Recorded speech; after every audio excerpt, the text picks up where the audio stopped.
right, so I would like to welcome you all to this, our first um, iteration of For the Health of It from.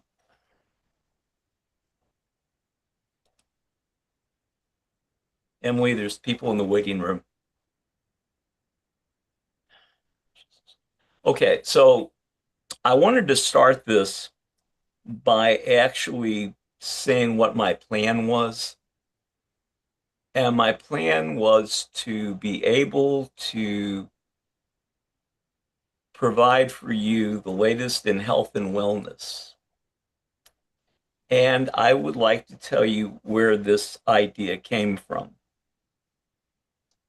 I have my own bias. It will sneak in. I'm going to tell you what it is before we even start. But on my very first day of graduate school, way back 100 years, we were sitting in a circle. Circles were big back in the 70s. Everybody sat in circles. And the professor, and we were in the psychology, and we were all going to go out and we were going to fix all the mental health woes in the world. And we were going to do it with psychotherapy. And then this guy says, you know, there are a lot of ways to get to an end, and psychotherapy is only one. Pop my um, bubble. But that was actually one of the best things that I ever heard because it left me open to looking at other things as they came along.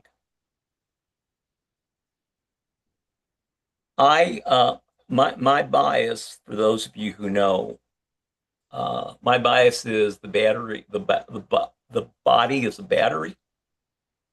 We run on electricity. The brain controls the battery. The gut and the brain work together. That's why I say I fix brains. I fix both your brains, the brain in your head and the brain in your gut. And when I fix the brain in your gut, I fix your immune system. That is something I learned probably over 30 years. You have to remember back when I was doing this in the 80s and the 90s, we didn't have the technology that we have. But I knew from the results that I got and the studies that I did that we were fixing the battery and we were doing it through nutrition. My emphasis has been from my very first day in graduate school, sitting in the circle, the brain. I always thought the brain was the most important organ in your body. It is more important um, than the whatever it is up here, 3 pounds of fluid. Um, and the thing is, nobody knew how it worked. And we're just finding that out now. In fact, we still don't know everything about the brain because it's all electrical. And my view is that you have 57 trillion cells in your body, and give or take, and my 57 trillion are different than your 57 trillion. And the 13 or so trillion that I have in my brain are different than yours. My brain is wired differently than yours. My cells fire differently than yours.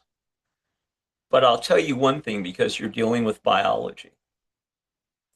The brain is responsible for two things in this order: keeping you alive and health. And that order is important, especially as you age and you have problems filling the battery up. I thought it was really good to start with Maury. Maury is the brain entrainment engineer. And I came across Maury. I didn't know it was Maury, but I started using some of his stuff in 2007 or 8 or 9, somewhere in there. when I dealt with the brain when I was doing my program, I used subliminal hypnosis, uh, and it worked. Whether it lasted or not, I don't know. But for Maury, we're going to listen to what he has to say because he has a better mousetrap. So, Maury, everybody seems to think that you have a wonderful, wonderful story to tell. So, I'd like for you to tell it.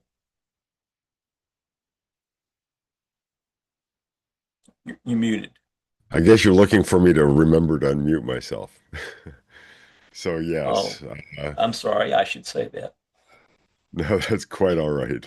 I should have known better. So here's the thing. First of all, thank you everyone for being here or whoever is listening to this on a podcast. Uh, I am a what I call a neural scientist. If you do a search on Google for neural science, you'll actually get neuroscience because neural science isn't really a word that exists or a phrase that exists. I'm not formally trained. I spent the first 40 odd years of my life wanting to be dead. I tried to end my life at least 6 times that I know of, multiple injuries, multiple self-harms, I guess. And I say I guess because I don't know that for a fact, but the puzzle pieces kind of fit. I used to see other people smiling and I would be jealous. Not that I was couldn't smile because I could, but I was faking it and other people weren't. I used to wake up every single morning and look out my window, crossing my fingers, hoping I would see mushroom clouds. Because if I saw a mushroom cloud, it would likely mean I wouldn't have to see another day or live through another day. Life was a misery. I was like Nostradamus for myself. I knew what was coming and I was right all the time. Depression, bleakness, hate, spite, anxiety, stress, go on and on and on and on. I could go on forever. And I was right. My life was miserable. And I didn't know why. Everybody else seemed to be okay with life, and I had all these problems, and I couldn't understand it. You know, I had physical problems, I had psychological problems, I had mental problems. I was a drug addict, I was an alcoholic, I was not addicted to various other things. Uh, Tried everything under the sun to feel better because when I realized that I couldn't find a way to die, because obviously when you try to kill yourself 6 times and you don't really come back close, I made a realization that maybe I don't really want to die. And if I can't find a way to die, then I have to find a way to live. And that's really what started me on my search for something to help me. I saw doctors who didn't believe me, I think. So they did nothing to help me. I saw clinicians, I saw coaches, I saw Chinese medicine practitioners and chiropractors and Ayurveda and anything and everything under the sun. You can imagine that I tried what I could find in about 40 odd years of searching. I tried everything I could find. Nothing helped. I eventually made the connection that, my problem is between the ears. That's where all the negative thinking is coming from, and it's cyclical. It's like I have a negative thought, it brings on negative feelings, which brings on more negative thoughts, more negative feelings. It just went on and on and on. So I decided I better go to they didn't have the internet then, so I went to what I call the paper internet. And Harvey knows what I mean by that. It's basically a library. And I would read journals, medical journals and neurological journals and chemical journals. And, I, like Harvey, believe the world is governed by electricity. Our brains are governed by electricity, but also by neurochemistry. And it's the combination of the two that really make my experience, and I believe everybody's experience, relevant. So how is it that some people live in the same world that I live in and I'm in misery and they're happy? Well, I kind of figured out through my research that maybe that's because, pardon me, that maybe that's because the chemistry I'm creating, because it came to me that the neural chemistry is really the code. The electricity is the function, it's the modality, but the code is in encoded inside the chemistry, inside the endorphins and the hormones and the neurotransmitters. And at that point, when I made that conclusion, which really wasn't a conclusion, it was more of a learned kind of like a response that I had come up with based on current information. So I coined the phrase current understanding because I don't believe in anything. Even what I'm saying, I don't believe in. It's just what I understand currently. And tomorrow or even later in this show, Harvey might say something that I go, aha, and it shifts my thinking and it shifts how I behave. The long and the short of it is, although I've already gone long, I think, is that I ended up finding ways to change my thoughts and my views without actually having to change my thoughts and my views. Because I realized that my thoughts, my ideas, my intentions created neurochemical reactions in my brain. And those neurochemical reactions translated into how I was feeling. So I tried ways to change the way I was thinking. The problem is, after 40 years of thinking poorly and self-sabotage, I wasn't helping myself. I was not succeeding at anything. And that's when I came across this thing called brainwave entrainment, which is basically the brain, the neurons following a frequency, following a pulse rate. And for those of you who don't believe in what I'm talking about, remember the last time you listened to music you like and you just randomly started tapping your toes or bopping your head. You weren't trying to do that. That was a physiological reaction based on the stimulation you were being exposed to. I took this a step further and I created things, recordings primarily, that could help me to change how I thought, but not by teaching me things, by exposing my brain to frequencies that it wasn't used to being exposed to. That changes the chemistry and that changes the experience. So I hope I didn't go on too long there, Harvey. I hope you're still awake, but that's basically my story. How did you find that that helped you? What what do you think in that process helped you? Or how So did it help? yeah, the world to me was black, pitch black. So I encourage everyone right now to look around them, and usually they'll find something that's black in front of them. That was a bright, sunny day for me. So the way I knew it was helping was when I started seeing light instead of the darkness that I always saw. And that it was not a function of my belief. It was not a function of me learning something. It was a function of nature. It was a function of biology and physiology. The brain reacts the way the brain reacts. The brain reacts to these tones, to these frequencies, whether you want to believe in it or not. And that is what changed my attitude because I started seeing the world in a way I'd never seen it before. And it didn't matter that I had 40 years of hell on earth or what I defined as hell on earth. What mattered was I felt differently. And after 40 odd years of searching, I never thought I could feel differently. So by exposing myself to these tones and these different frequencies I've created, it allowed my brain to shift in its production of neurotransmitters, endorphins, and hormones, literally changing the recipe. So I'm a lousy chef. If I take a bunch of ingredients and I put them all together and try to make a meal, it doesn't taste very good. I give those same ingredients to my wife. I feel like I'm at a five-star, Michelin restaurant. It's because she knows how to make the chemistry work for you. I knew how to make it work against me. And that's the real trick. The trick is that when you see something differently than you've always seen it and believed it, it gives you hope. Because I had no hope. After 40 years of looking, I had pretty much given up. But then seeing that light, the last effort, the last ditch effort I made, actually let me see light. And then because I was so fascinated at seeing the light, it actually made me look at it more. And the more I looked at it, the larger the light source got. And eventually the light overwhelmed the dark. So I know it sounds a little kind of woo-woo-ish, but No, rest not at assured all. it's all neurochemistry and all electricity and all physics and all biology. It's all very And easy to sound. explain scientifically. And Yeah. sound.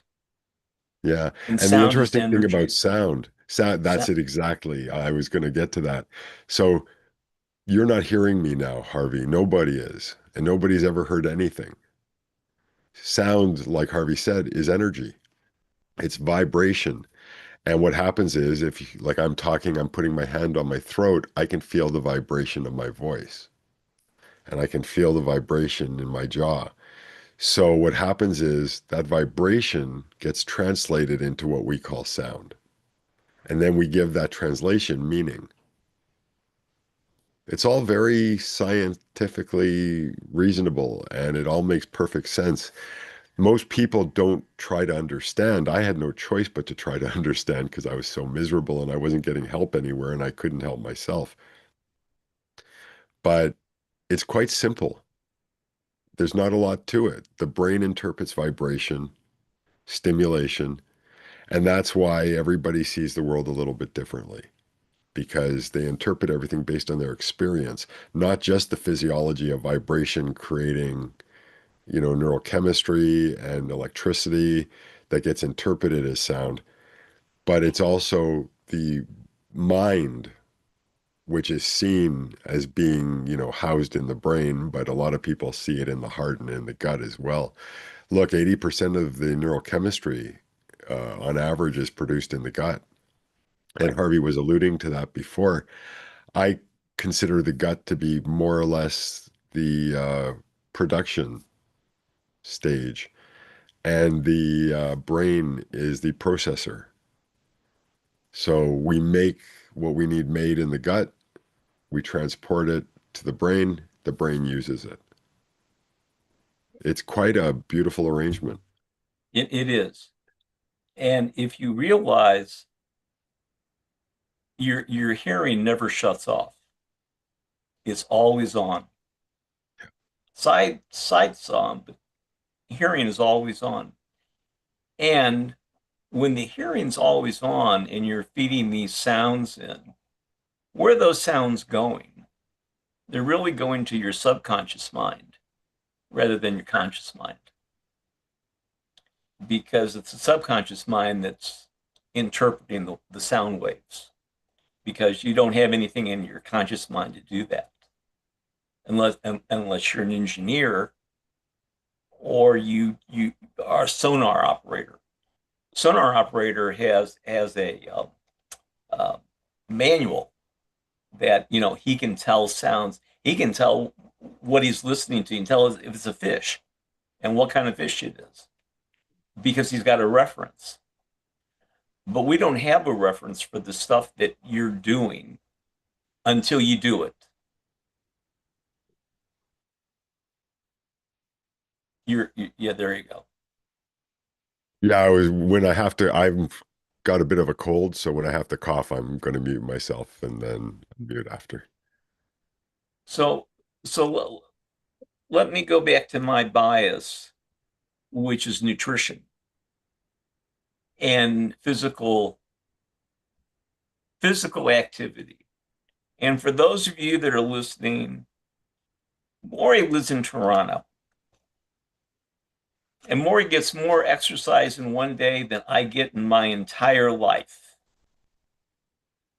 because he shovels snow 2 or 3 times a day, sometimes more, right?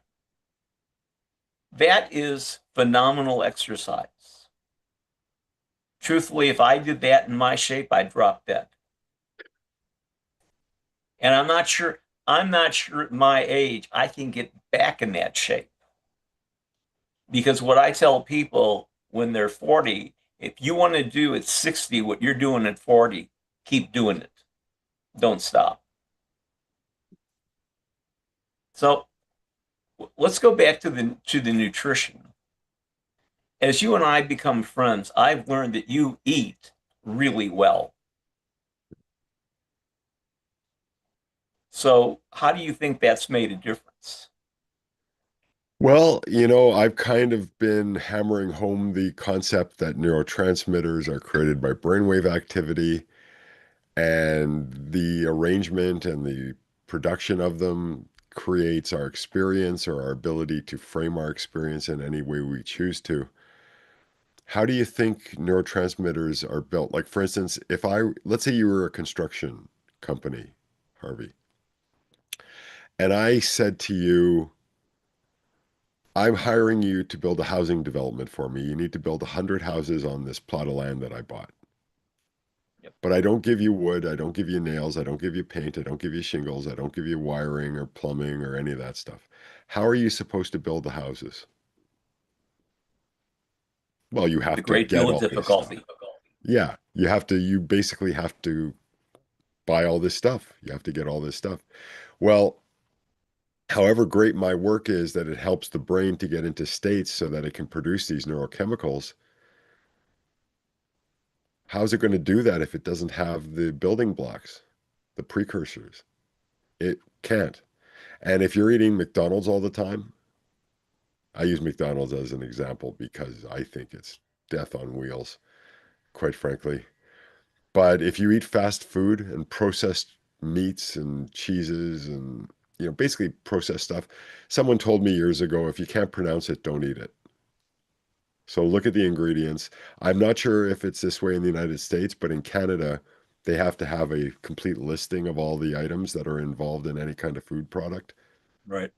And the first thing mentioned is what there's the most of, and it goes that way.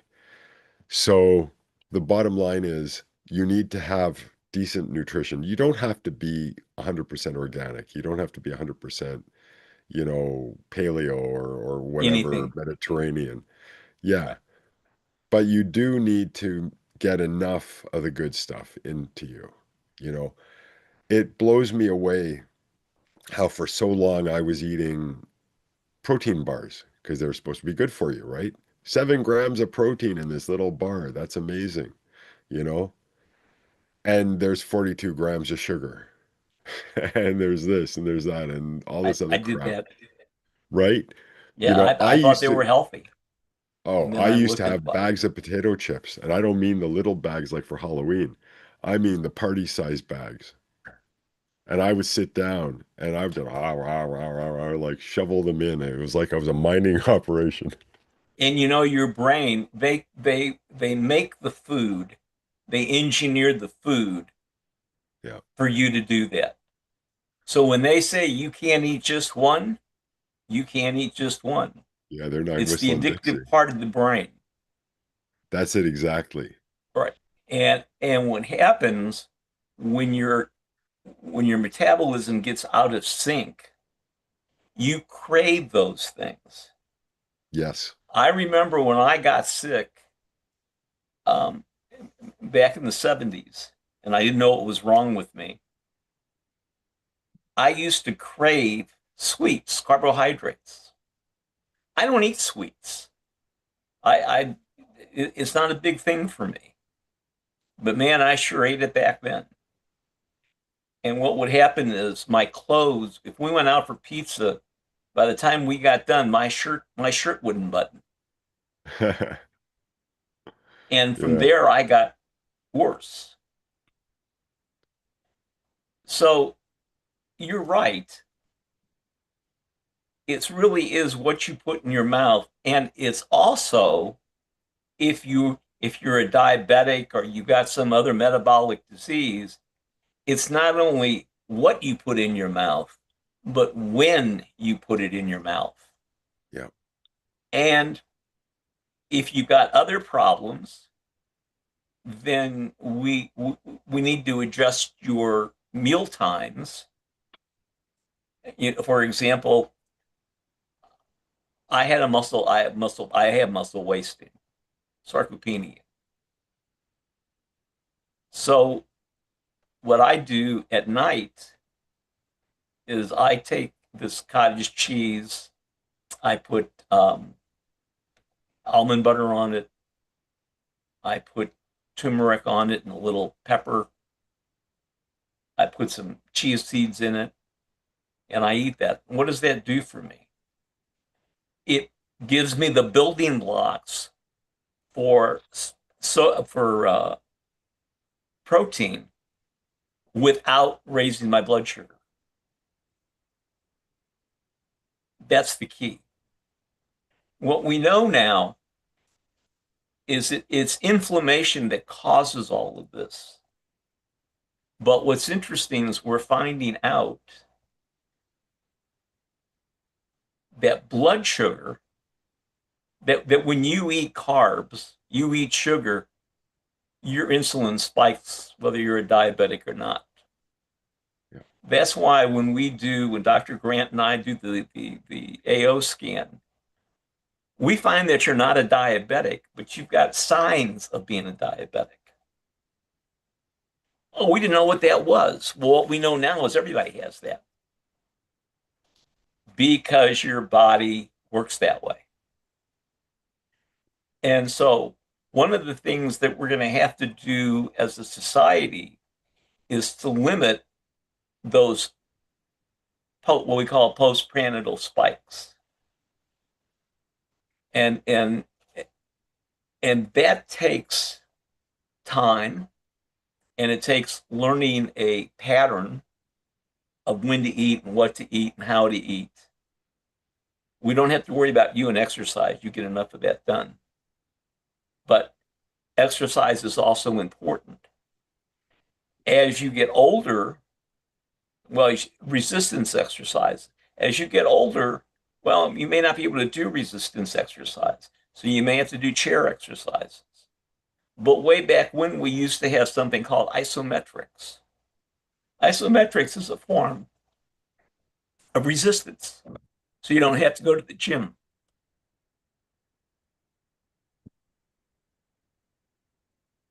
And I guess when you see that, Maury,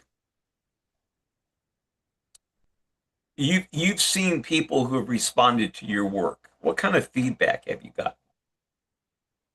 It's funny. Brainwave entrainment is a kind of a strange animal in that it's not like a Tylenol where you take it because you have a headache. You take it or you use it, and it's like a conditioning system. So it's not designed to be a medicine. It's definitely not considered a cure for anything, and it shouldn't be.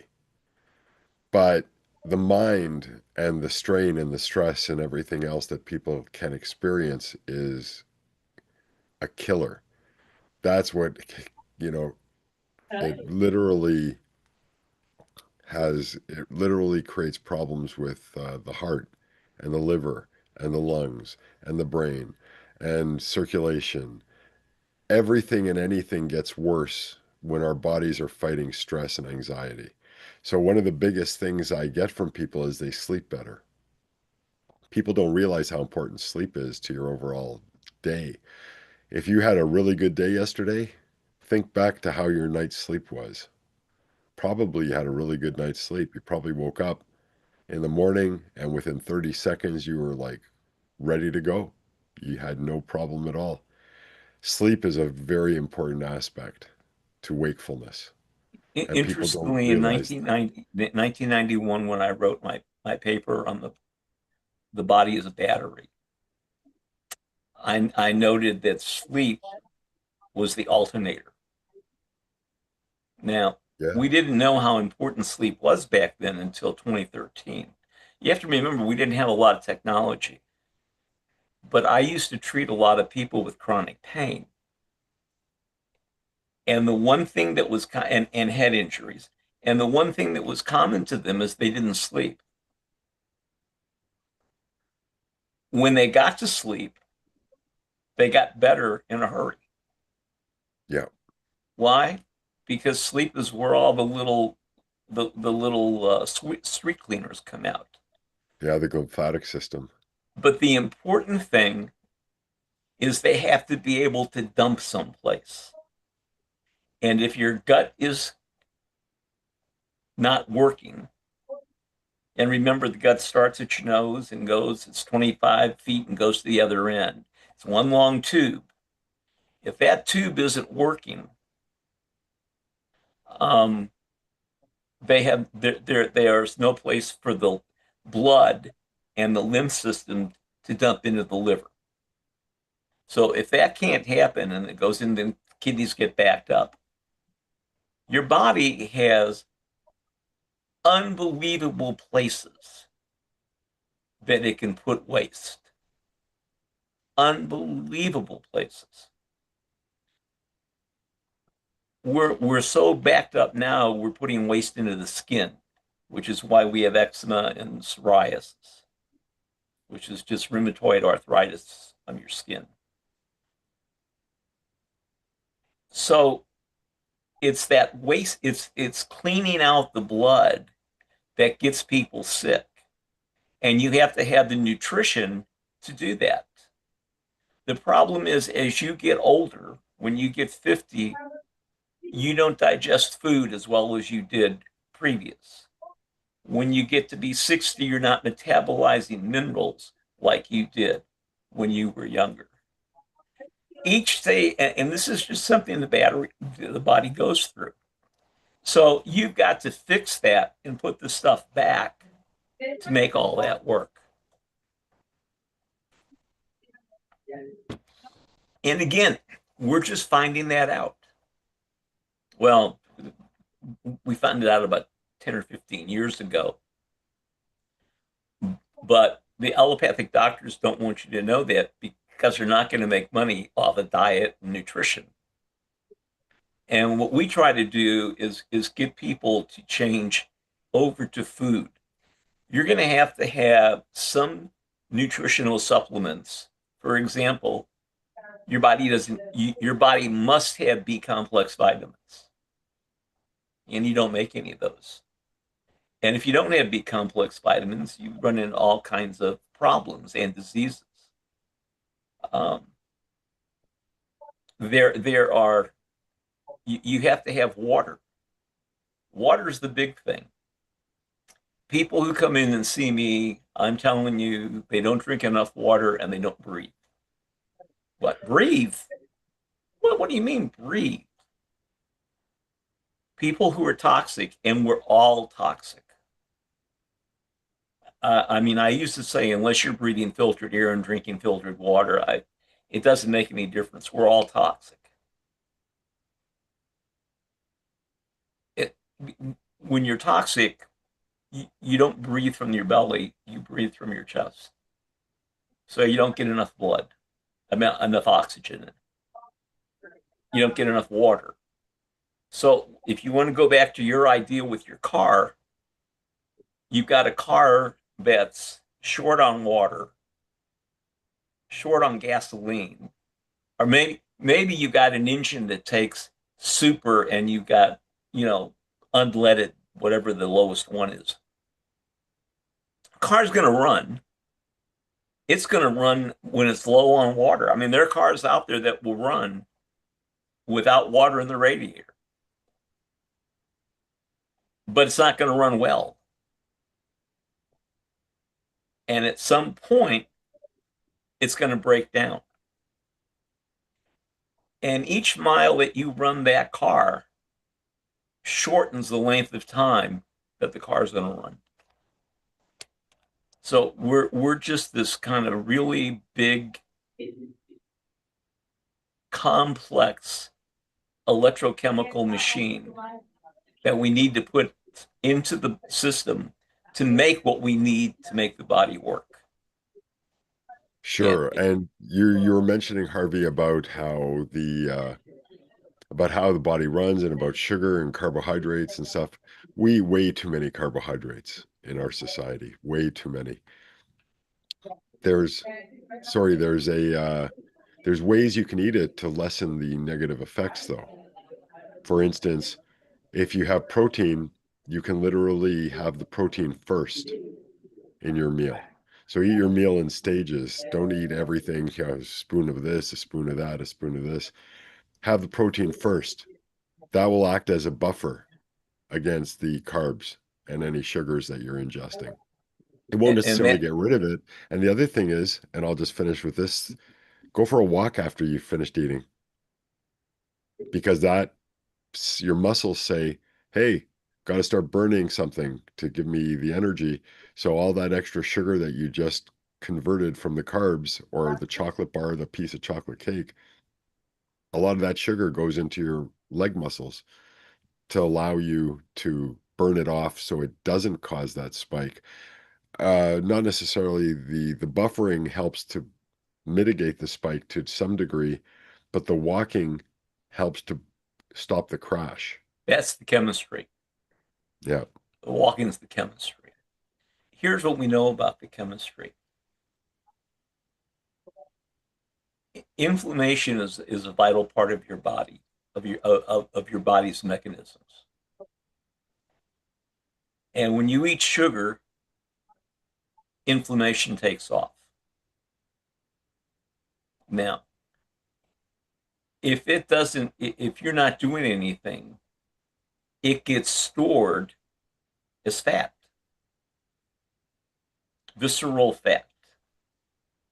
So what walking does is if you eat and you walk, you're going to use that first, the sugar energy, before you do the visceral fat.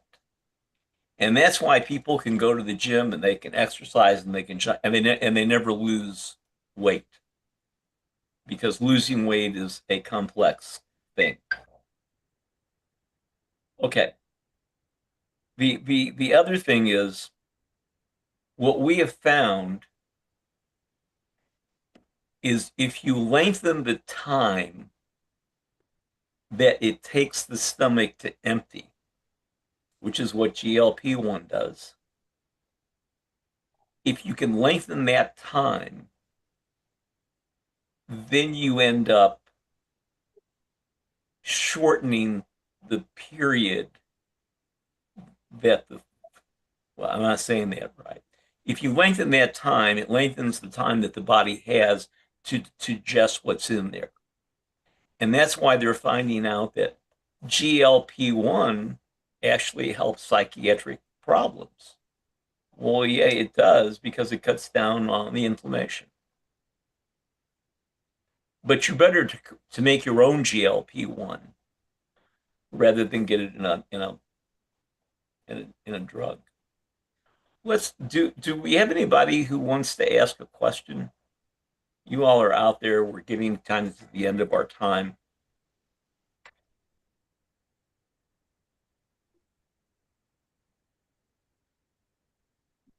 Anybody? No questions? I guess we've I just been far too efficient, Harvey. I guess we have. I am humbled that we said all this and we didn't.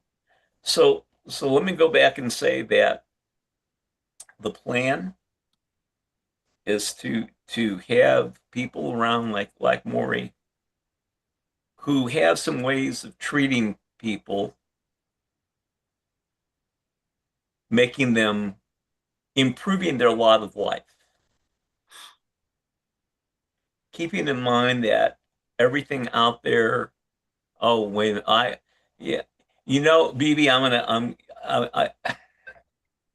I have my camera in front of all the little notes that come in. So I saw Okay. your hand. What's your question? Well, I was just curious what you guys, how much value you put on omega-3 in your diet when it comes to nutrition and brain health. Lori? You want to go first, Harvey? Oh, you want me to go Sure. first? Okay.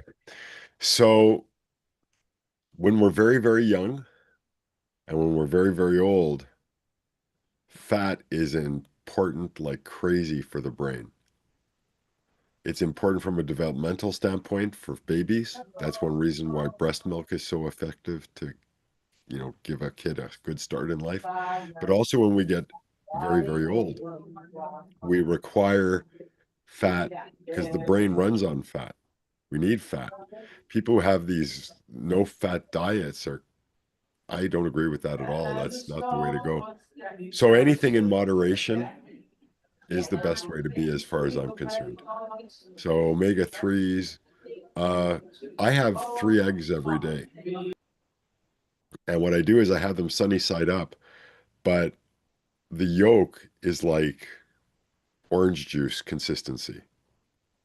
Because if you overcook it, if the yolk gets hard, if you scramble it, you still get benefits from the eggs, but it's not as prevalent as you get if you have the egg. I mean, literally, when I was a kid, I remember all the guys who worked out and all the women who worked out, they'd crack a couple of eggs in a glass and drink it raw. That's probably, as long as it's a healthy egg to begin with, that's probably the best way to be. Also, people don't understand with eggs that orange is the color of a healthy yolk. Yellow's Yes. okay, but nowhere near as good as orange. Yellow tends to be more factory eggs. In Right. other words, eggs made from chickens that are fed grains and stuff. And orange tends to come from chickens that are feeding themselves insects and natural grasses. So to get back to the question, I would say fats are very, very important.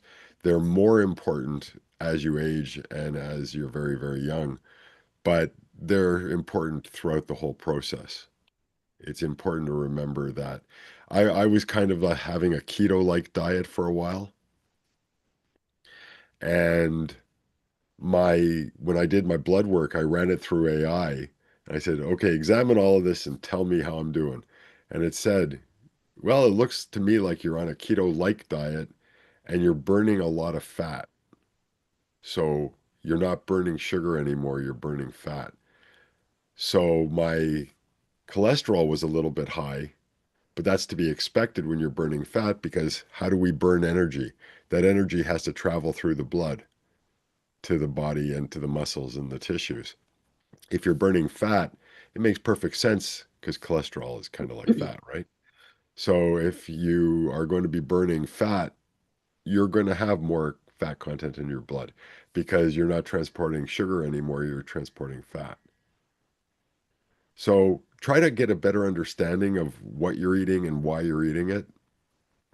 It makes all the difference in the world. I had no idea we have three hearts. I thought cows had multiple hearts, not people. But your calf muscles are actually hearts. Yep. As you get older, a lot of people notice their ankles swell and their feet swell, and they don't understand why. And it's probably, I mean, I'm not going to be a doctor here and I don't play one on TV, but my theory is that they're not walking enough because when you walk, it flexes the muscles and that helps to pump the blood. Because face it, your heart's here. That's pretty close to the brain, really far away from your feet. So your heart needs help, and that's what your calf muscles are, and that's why it's important to move them and to walk. And if you're not walking now, don't overdo it. Don't kill yourself. But you know what? If you walk with intention, so today I'm going to take 10 steps with intention. Most people take 10 steps unless they're in a wheelchair or whatever. So if you're not in a wheelchair, you can take 10 steps with intention. Tomorrow, take 12 steps. The next day, take 20 steps. Before you know it, you're going to be walking 20, 30 minutes a day. The other thing about the omega threes and the omega sixes, they have to be in the right. I think it's what 3 to 1, Mhm. 6 to 3.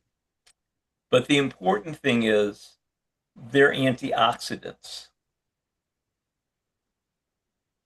and that's how you begin to clean up your blood. It begins to control inflammation. So yes, they're very important.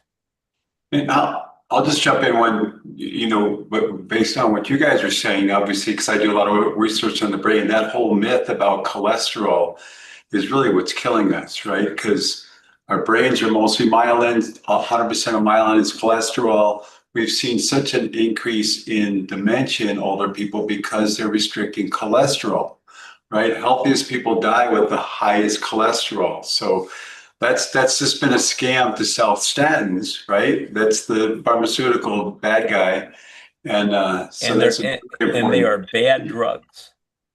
Yeah. Oh, yeah. They're terrible. Yeah. Yeah. Bad for your brain, particularly. As we get older, we need more cholesterol. As just exactly as Maury said, we need more of our cholesterol to protect our brains. Well, Here, and the here's thing is, they try to, sorry, I'll be quick. They yeah, try to scare you that your cholesterol's high, your cholesterol's high, but there's different types of cholesterol. So if you're eating properly, you're going to have like kind of fluffy, non-sticky cholesterol.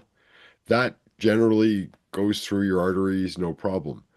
if you're eating improperly, the cholesterol that gets produced is like smaller in size and sticky.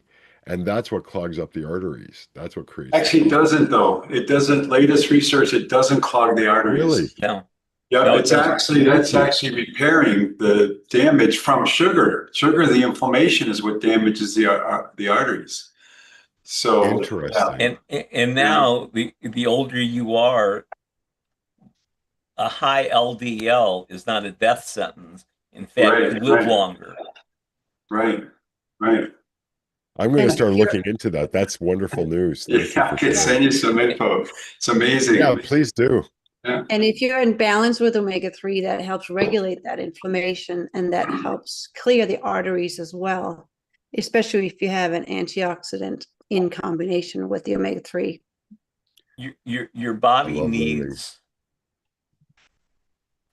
5 or 6 things, or it doesn't work.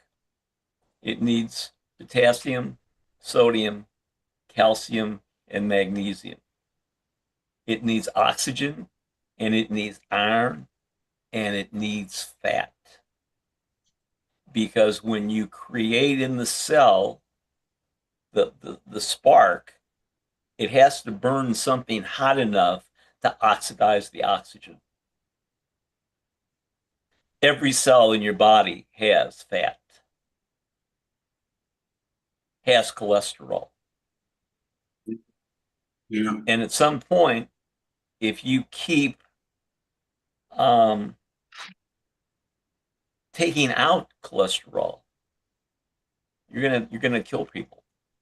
yeah. Well, We what are. happened? Remember in the 80s and the 90s when they said eggs are bad because they raise cholesterol? And then all of a sudden, within 5 years, you're getting Yeah, like 16-year-olds and 12-year-olds with horrible illnesses that never had them before. right. Well, that's also from supersizing Yeah, back in the yeah, 80s. that's right. That's from supersizing. And that's where your diet comes in. And you your body is a machine. It's an electrochemical machine. You just have to treat it that way. And you've got to put the right stuff in so the body works. And if you do that, as Dr. Grant says, you can live to 101. You're up higher now, aren't you, than 101 when she raised it? So for me, I'm probably going to live to 100. I just want to see how all of this is going to end. I'm just interested in that, in the mess that we're in, because I think it'll work out fine. Um, anyway, does anybody else have anything? Thanks for sharing, everybody. I love that. Yes. That's fascinating me about the cholesterol myth. And We, Yeah. I'm actually checking, I'm putting it in so I don't forget to look it up oh, on he AI. puts everything into. I'm gonna look at ChatGPT. That's it. And it used to be everybody went to Dr. Google, Right. Yeah. right? If you had a problem, you went to Dr. Google, and you had to learn that that's not good.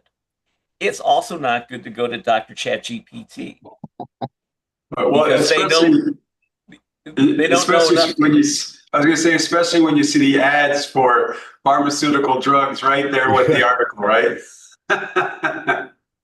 You have to know what all the contraindications are, and uh, there's 3 things you look at in a drug. You look at how it works, what the indications are, and the contraindications.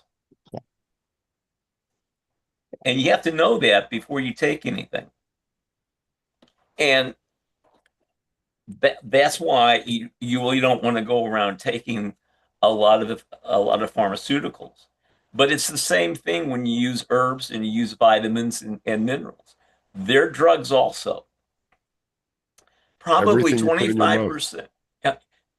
Yeah, if God didn't make it, don't take it. I'm not sure I can hear that, but Yeah. Right. 25% of the drugs, pharmaceuticals, 25% of them are made with plants and some minerals. So you just have to have that. But I'm with you. We people ought to be taking that anti the EPA DHA, and I started using that in 1976 when I was fixing brains. I was also using something called phosphatidylcholine, Remember that? which we would buy it for brain injuries, and it was really expensive back then because all it is highly purified lecithin, but it's highly purified, and it creates in your gut the neurotransmitters you need to keep things going, like acetylcholine.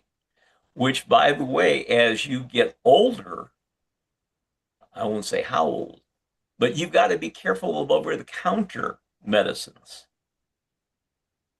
because they can cause you big problems. So anyway, I think that gets us to 55 minutes. So anybody else have anything they want to add? Well, we hope you'll come back next week. We hope you go out and tell your friends and neighbors. And I guess we say adios. Is that right?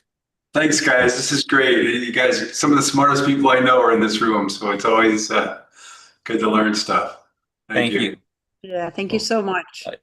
Thanks for teaching as well, folks. Appreciate that. Yeah. Yes, we learn from you.